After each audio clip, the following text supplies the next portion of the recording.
everybody, and welcome back to my channel for this Monday morning, afternoon or evening across the world where you may be at.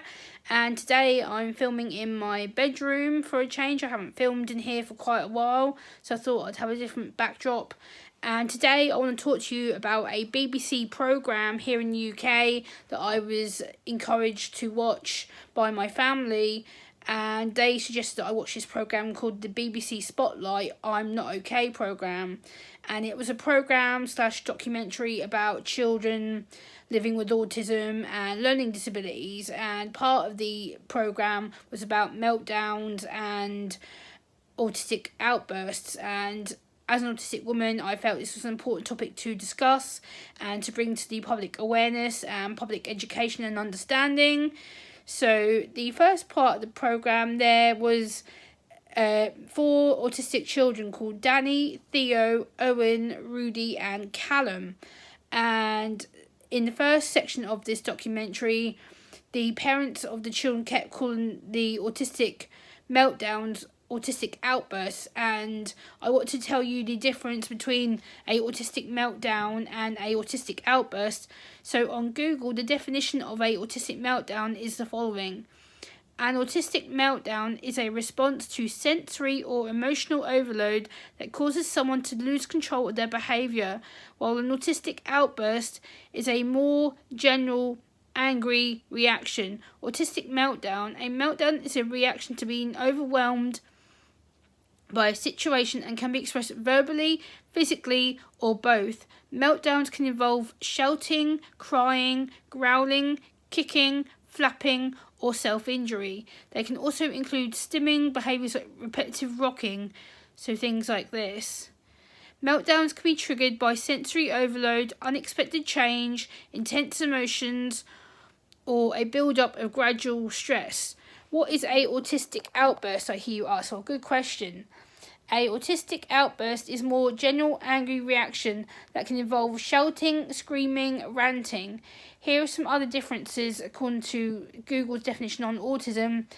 It says recovery time. Meltdowns always take some time to recover from. Triggers. Meltdowns are triggered by sensory overload, while regular tantrums are triggered by specific events. Comfort. Trying to comfort someone during a meltdown can make them more agitated and more stressed. Self-injury. People with autism have less control over their meltdowns and may unintentionally hurt themselves or others. Duration. Regular tantrums. I hate this word tantrums because they're not tantrums. They are a build-up of sensory overload and sensory auditory overload.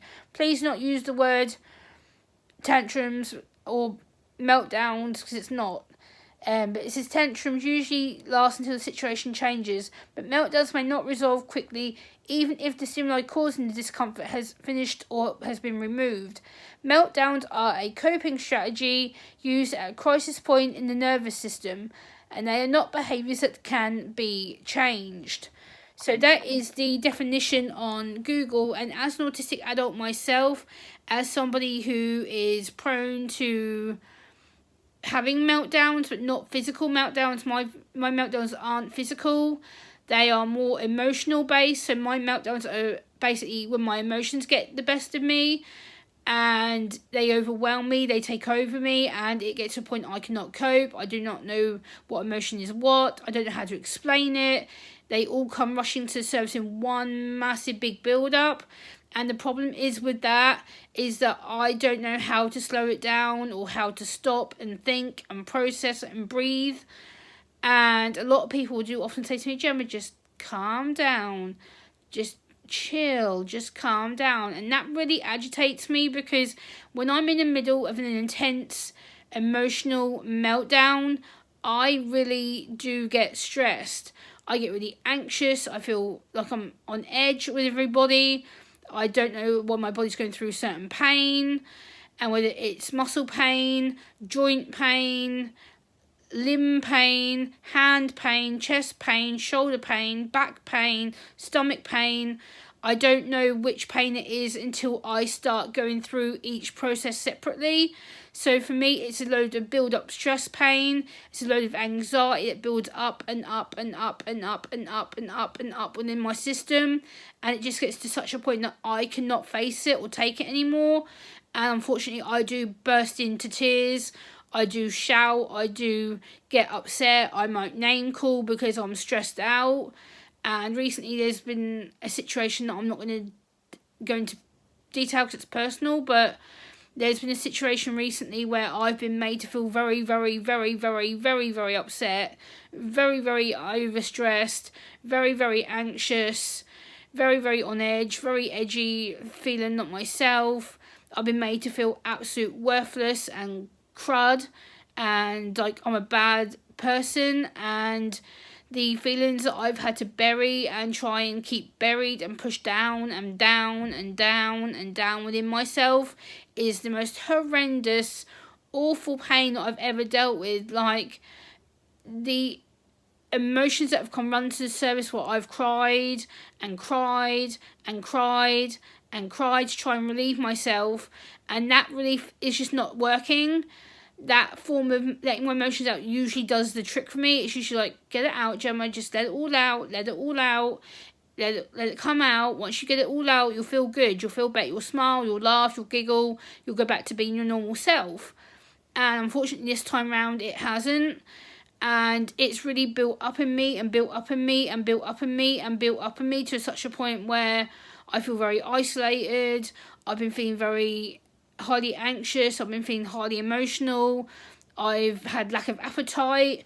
My appetite has shrunk, and I think that's because I've been under so much stress and pain that I've not known when to eat or what I wanted to eat. I've had to physically force myself to eat, and it's been really hard to keep that motivation to constantly want to have something to eat. And remembering to drink fluids again is another thing, because that is then potentially leads me to have trouble with going to the bathroom, etc. I won't get graphic for obvious reasons, but meltdowns and autistic outbursts are two totally different things. And with regards to children and with regards to adults, we have to remember that we are two separate groups of people.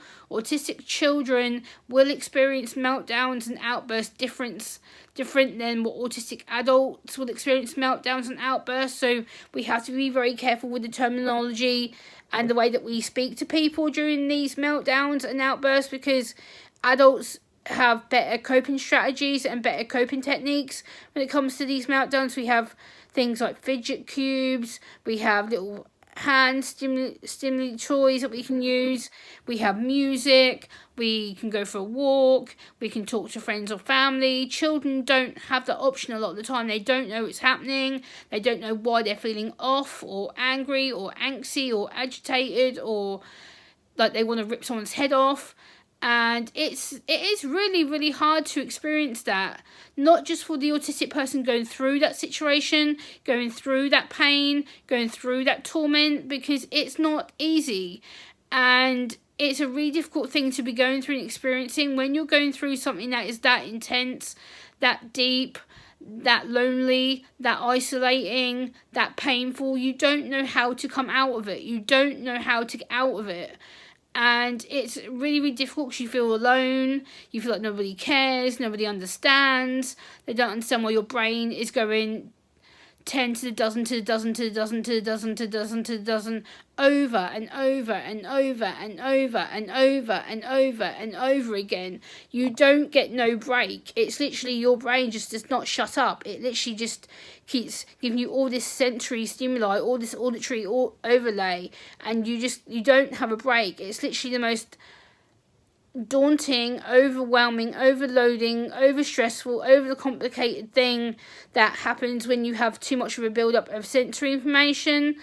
And recently I've had a lot of tears, I've had a lot of anxiety, I'm still very anxious now. Like you can tell, I am fiddling with how I position myself on the camera.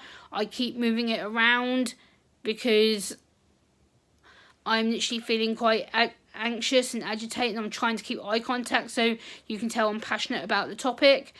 And it's been very hard for me to motivate myself to do any kind of videos. I had to sit here and force myself to read my script, and you know, it's been very hard for me to sit here and film this without crying, because I felt so alone. I felt really stressed out, I felt really anxious, I felt like I'm a bad person, like I'm a horrible person.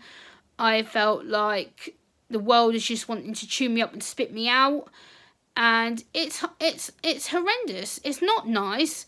It's dark. It's lonely.